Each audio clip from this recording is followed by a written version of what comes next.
अच्छा, इस पर भारतीय जनता पार्टी ने भी पलटवार किया। उन्होंने ये कहा कि जिस तरह के बयान जयराम रमेश दे रहे हैं वो सटीक और तथ्यों से परे सटीक नहीं है, तथ्यों से परे है। किस आधार पर और उसके बाद जयराम रमेश ने अपने क्लैरिफिकेशन में क्या कहा वो भी हम आपको सुनवाते हैं। President Trump 14 times from May 10th onwards has been claiming that he mediated, he brought about a ceasefire, he used trade as an instrument, he put Pakistan and India together. 14 times from May 10th onwards, Prime Minister was silent, did not say, this was not countered. Today, we are told that he had a 35-minute phone call with President Trump, and he said many of the things that the Foreign Secretary has given a readout. Well, President Trump's readout, we don't know. When it comes, it will come. But going by the Prime Minister's readout, which the Foreign Secretary has given, my question is very simple. We say the same thing in Parliament. Call a special session of Parliament. देश के प्रधानमंत्री ने America के राष्ट्रपति जी से बात की। जब उन्होंने कहा इंटरवेंशन की तो उन्होंने स्पष्ट दो टूक में जवाब दे दिया। भारत के प्रधानमंत्री पहले भी बार बार कहते रहे हैं पीओके हमारा देश का हिस्सा है और इसके अंदर किसी तरह का intervention third person third country की नहीं हो सकती। अब सोचिए कि अमेरिका के राष्ट्रपति को दो टूक जवाब देना ये मेरे भारत की ताकत को बताता है। लेकिन जिस कांग्रेस की आप बात करते हैं, जयराम रमेश की आप बात करते हैं, इनका कसूर नहीं है।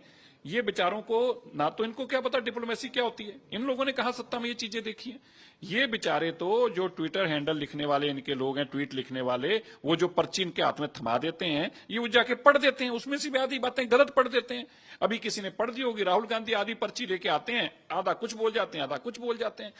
अच्छा, प्रधानमंत्री नरेंद्र मोदी अमेरिका इस समय नहीं गए राष्ट्रपति ट्रंप के आम निमंत्रण पर, क्योंकि उनको क्रोएशिया जाना था। ये एक बहुत महत्वपूर्ण यात्रा है। अब से थोड़ी देर में प्रधानमंत्री नरेंद्र मोदी ज़ाग्रेब पहुंच भी जाएंगे और ज़ाग्रेब में उनके आने से पहले उत्साह भी बहुत है।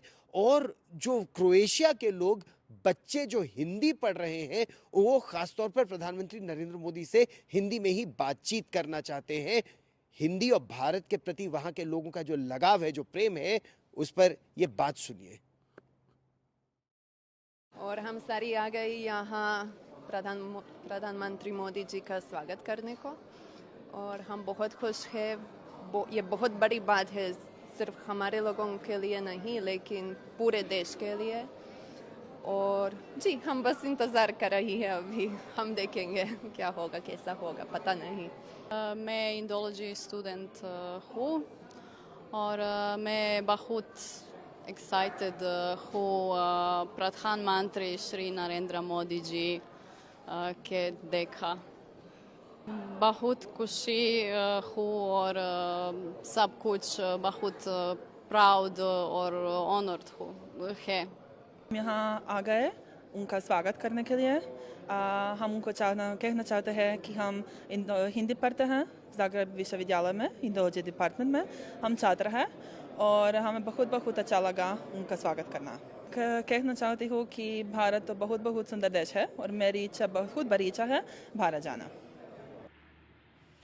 देश विदेश में जब लोग हिंदी बोलते हैं या भारत की भाषाएं बोलते हैं तो बहुत अच्छा लगता है। जैसे मैं इस समय कनाडा में हूं और कनाडा में कैनेडियंस ऐसे कई हैं जो न केवल हिंदी बोलते हैं पुरुष और महिलाएं, बल्कि पंजाबी भी बोलते हैं, गुजराती भी बोलते हैं यहाँ बड़ी संख्या में, क्योंकि पंजाबी और गुजराती मूल के लोग यहाँ बड़ी संख्या में रहते भी हैं। और दशकों से दोनों देशों के बीच संबंध काफी खराब हो गए थे। ये जो G7 की यात्रा है प्रधानमंत्री नरेंद्र मोदी की, इससे एक तरह से रीसेट हुआ है दोनों देशों के रिश्तों में।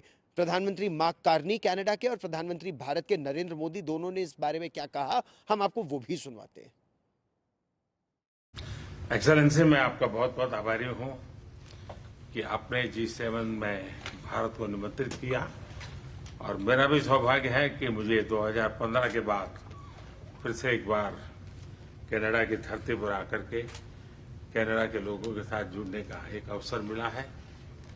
भारत दुनिया की सबसे बड़ा लोकतांत्रिक देश है।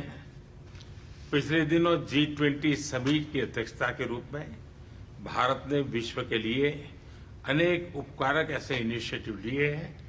आज G7 के अंदर G20 में भारत ने जो मजबूत नींव रखी है उसको एक प्रकार से नए स्वरूप में G7 में उसके एग्जीक्यूशन की दिशा में ले जाने में एक बहुत बड़ा अवसर है और भारत इस अवसर का उपयोग ग्लोबल गुड के लिए करने के लिए हमेशा इच्छुक रहा है, आगे भी इच्छुक रहेगा।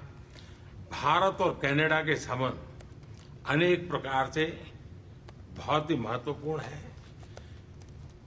कनाडा की अनेक कंपनियों का भारत में निवेश है। भारत के लोगों का भी कनाडा की धरती पर बहुत बड़ा निवेश है। लोकतांत्रिक मूल्यों को समर्पित कनाडा और भारत मिलकर के लोकतंत्र को मजबूत करना होगा, मानवता को मजबूत करना होगा, हमारे रिसोर्सेज का ऑप्टिमम यूटिलाइजेशन कर करके मानव जात के कल्याण के काम में कैसे ला सकते हैं, उस दिशा में हम प्रयास करते रहेंगे।